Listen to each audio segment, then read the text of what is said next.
Welcome to Veto's book. This week, I have 3 scary stories to help you sleep at night. Our first story by MeanPete, Hell. There was no pearly gate. The only reason I knew I was in a cave was because I had just passed the entrance. The rock wall rose behind me with no ceiling in sight. I knew this was it. This was what religion talked about, what man feared. I had just entered the gate to hell. I felt the presence of the cave, as if it was a living, breathing creature. The stench of rotten flesh overwhelmed me. Then there was the voice. It came from inside and all around. Welcome. Who are you? I asked, trying to keep my composure. You know. The thing answered. I did know. You're the devil, I stuttered, quickly losing my composure. Why me? I've lived as good as I could. The silence took over the space as my words died out. It seemed like an hour went by before the response came. What did you expect? The voice was penetrating, but patient. I don't know. I don't know. I never believed any of this, I uttered. Is that why I'm here? Silence. I continued. They say the greatest trick you ever pulled was convincing the world you didn't exist. No. The greatest trick I ever pulled was convincing the world that there is an alternative. There's no God? I shivered. The cave trembled with the words, I am God.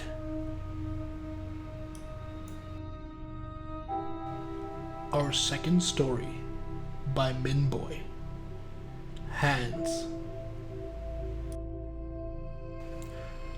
The doctor pulled the stethoscope ear tips out and hung the device around his neck.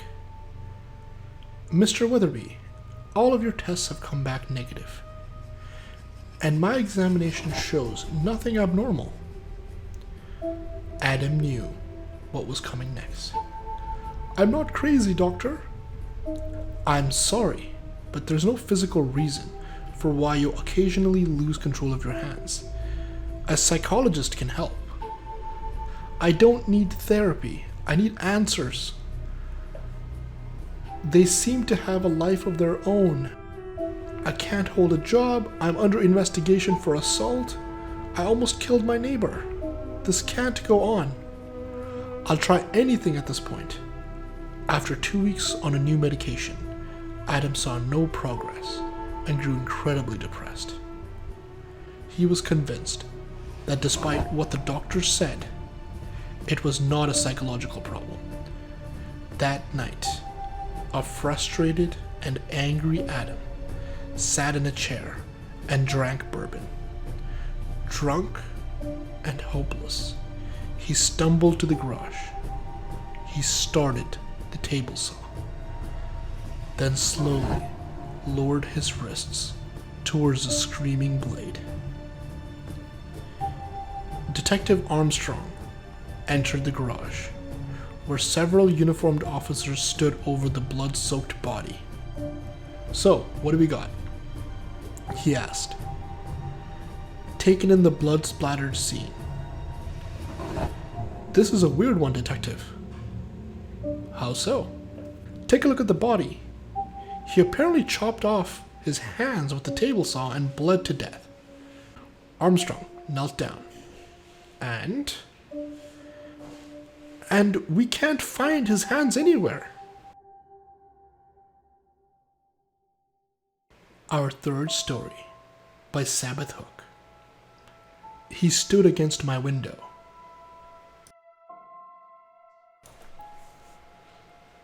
I don't know why I looked up, but when I did, I saw him there. He stood against my window. His forehead rested against the glass, and his eyes were still and light. And he smiled a lipstick red, cartoonish grin. And he just stood there, in the window.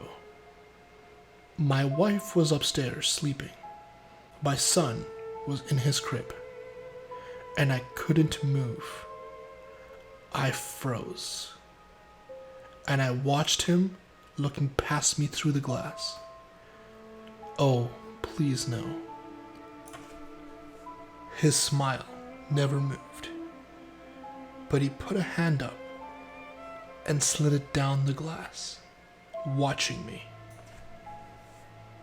With matted hair and yellow skin and face through the window, I couldn't do anything. I just stayed there, frozen, feet still in the bushes. I was pruning, looking into my home. He stood against my window.